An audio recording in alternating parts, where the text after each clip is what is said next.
आज जो मैं रेसिपी लेकर आई हूँ, ये प्रसव के बाद माँ को खिलाया जाता है। तो डिलीवरी के बाद जो शरीर है वो बहुत कमज़ोर हो जाता है प्रसूता का। तो आप ये लड्डू बनाकर उन्हें ज़रूर खिलाएं। इससे उनके शरीर में बहुत ज़्यादा शक्ति आती है और शरीर डिलीवरी के बाद जो है वो बहुत कमज़ोर हो जाता है। तो उन सब कमज़ोरियों को दूर करके शरीर के अंदर ये बहुत ताकत और नई स्फूर्ति प्रदान करती है। मैं यहाँ पर सारी जड़ी बूटियों की एकदम उचित मात्रा में कितना लेना है ये पूरा यहाँ पर मैं बताऊँगी। और आपको कैसे बनाना है इसे एकदम पूरा इसी तरह से स्टेप फॉलो करें और इतनी ही मात्रा में सारी जड़ी बूटियाँ लें। और इसी तरह से जो जो विधि मैं बताऊँगी उसको फॉलो करके आपको लड्डू बनाना है। देखिएगा बहुत ही परफेक्ट लड्डू बनकर तैयार होंगे। मैंने इसमें डलने वाले सारी जड़ी बूटियों के फ़ोटोज़ दिए हैं। तो इन फ़ोटो को देखकर आप पहचान कर पाएंगे। आप इसे जब मार्केट से लेकर आएंगे जड़ी बूटियों को तो देखकर पहचान कर ले। अगर कोई अलग से जड़ी बूटी है तो जड़ी बूटियों को भी आपको इसी तरह से भूनना है जिस तरह से मैंने बताया है। तो उसी तरह से भूनकर उसे भी अलग से रखते जाएं। सबसे पहले हम यहाँ पे ले रहे हैं अजवाइन। तो 50 ग्राम हमने अजवाइन लिया है और अजवाइन को एक कढ़ाई में हम डालेंगे और डालकर इसे 5 मिनट तक लो हीट में भून लेंगे या महक आने तक भून लें। अब हम लेंगे दूसरी सामग्री 50 ग्राम करायर। तो करायर को भी हम कढ़ाई में डालेंगे और इसे भी महक आने तक 2 से 3 मिनट तक अच्छे से भून लेंगे और इसे भी एक प्लेट में निकाल कर रख लेंगे। 50 ग्राम हमने लिया है बिदारी कंद। इसको भी कढ़ाई में डालकर अच्छे से भून लें। सबको हमें अभी जो जो जड़ी बूटी मैं बता रही हूँ इसमें घी नहीं डालना है, इसको सूखा ही भूनना है। और अच्छे से भूनकर इसे फिर से एक अलग प्लेट में आप निकाल के रख लें। सभी चीज़ों को अलग प्लेट में निकाल कर रखते जाना है।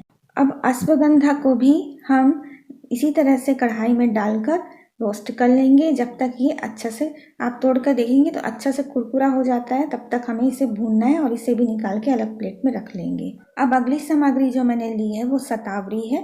तो शतावरी को भी आपको इसी तरह से सूखे ही रोस्ट करना है कढ़ाई में डालकर जब तक ये अच्छे से गर्म होकर कुरकुरी ना हो जाए। तो रोस्ट करके आप इसे भी अलग प्लेट में निकाल लें। अच्छे से सूखा ही भूनना है, बिल्कुल घी वगैरह नहीं डालना है।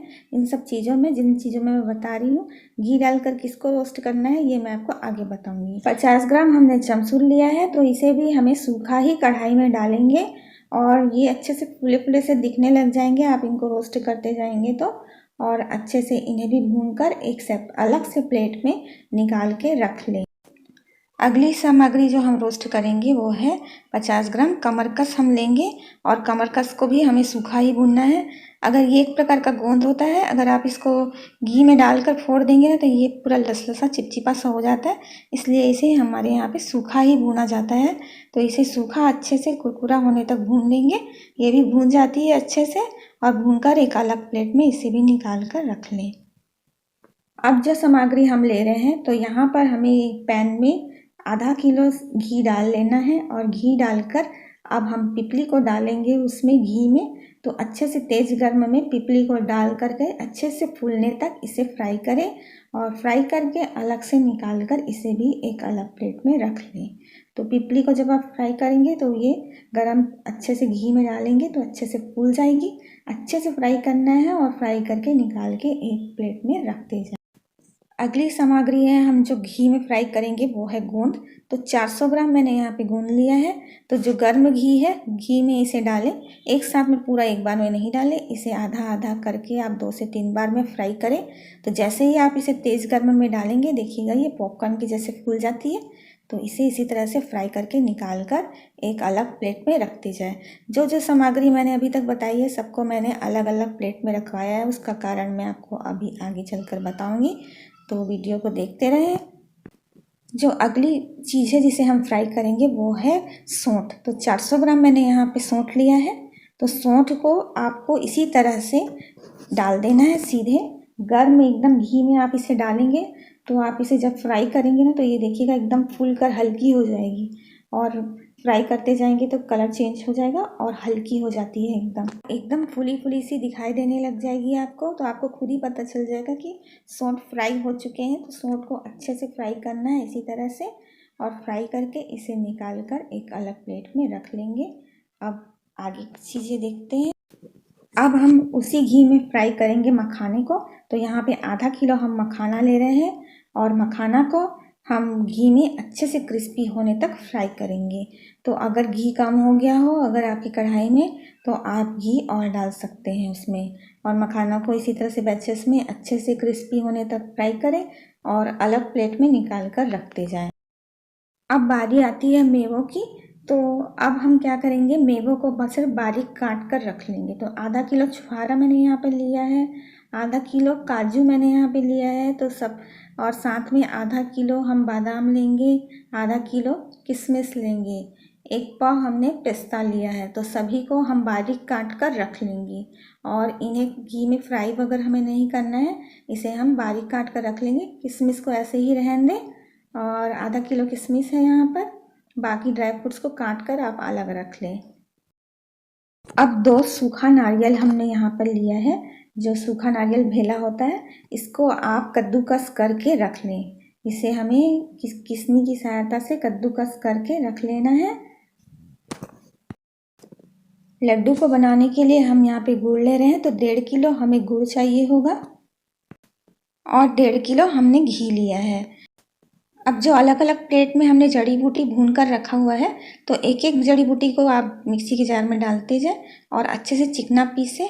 फिर उसे एक छलनी से छान लें और छान कर जो दरदरा पार्ट निकले उसे आप वापस से पीस लें और पीस कर फिर से छान लें। इसी तरह से सारी जड़ी बूटियों को आपको पीस कर छानते जाना है और एक बड़े बर्तन में इकट्ठा करते जाना है। दरदरा बिल्कुल भी नहीं पीसना है, चिकना पीसना है। मैंने सबको इसीलिए अलग अलग प्लेट में रखवाया था क्योंकि ये अच्छे से नहीं पीसती। कोई चीज़ जल्दी पीस जाती है, कोई चीज़ पीसने में टाइम लगता है। सबको भूनने के टाइम भी हमने सबको अलग अलग भूना है इसीलिए, क्योंकि एक साथ भूनने के लिए डाल देंगे तो कोई भी चीज़ अच्छे से नहीं भूनेगी। अब फ्राई किए हुए मखाने, पीपली और गोंद को भी हमें अच्छे से चिकना पीस लेना है और उसी में मिक्स कर देना है। अब एक बड़ा कढ़ाई लें, उसे गैस पर रखें और उसमें घी डाल दें। तो जितना घी आपकी कढ़ाई में गर्म हो पाएगा उतना घी डालें आप, और उसमें हम गुड़ को कूट कर गरम घी में डाल देंगे। गरम घी में डालकर गैस को बंद कर दें और थोड़ी देर में देखेंगे कि आप गुड़ पूरी तरह से पिघल जाएगी। ऐसे ही गुड़ को डालेंगे सीधे उसमें तो बीच बीच में गांठें आती है गुड़ की, जो खाने में बिल्कुल भी अच्छी नहीं लगती है। अब पिघले हुए गुड़ घी को हम सीधे पीसे हुए पूरे जड़ी बूटी और मेवों में ऊपर से डाल देंगे और अच्छे से मिक्स कर लेंगे। और जब गरम गरम एकदम घी और गुड़ जब जैसे ही उन जड़ी बूटी और मेवों के ऊपर पड़ेगा तो वो अपने आप ही रोस्ट जैसे हो जाते हैं। जैसे हमने इसे फ्राई करके निकाला है वैसे एकदम हो जाएंगे घी पड़ते ही। तो चाहे तो आप आधा घी गर्म करके उसमें गुड़ मेल्ट कर सकते हैं और बाद में बाकी घी को आप अलग से गर्म करके डाल सकते हैं, लेकिन पूरा घी इसमें डालना है। हमें 1.5 किलो घी इसमें डालना है, तभी लड्डू में अच्छा टेस्ट आएगा। और अच्छे से मिक्स कर लें इसे, चम्मच से गर्मा गर्म रहेंगे एकदम। तो अच्छे से मिक्स कर लें और मिक्स करने के बाद हल्का ठंडा होने के बाद आपको इसके लड्डू बना लेना है जिस साइज़ के आपको चाहिए। इतनी सामग्री में आपके 120 से 150 लड्डू बन जाएंगे। इसे खिलाने का तरीका मैं आपको बताती हूँ। आप 2 लड्डू सुबह दे सकते हैं दूध के साथ 1 गिलास, और चाहे तो शाम को भी भूख लगे तो 1 आध लड्डू दे सकते हैं। तो बहुत ज़्यादा लड्डू नहीं खाना है एक ही दिन में। तो इस तरह से आप प्रसूता को दे सकते हैं और इससे शरीर में बहुत जल्दी ताकत और स्फूर्ति आ जाएगी। अगर रेसिपी पसंद आई हो तो लाइक ज़रूर करें और चैनल को सब्सक्राइब करना ना भूलें। Thank you.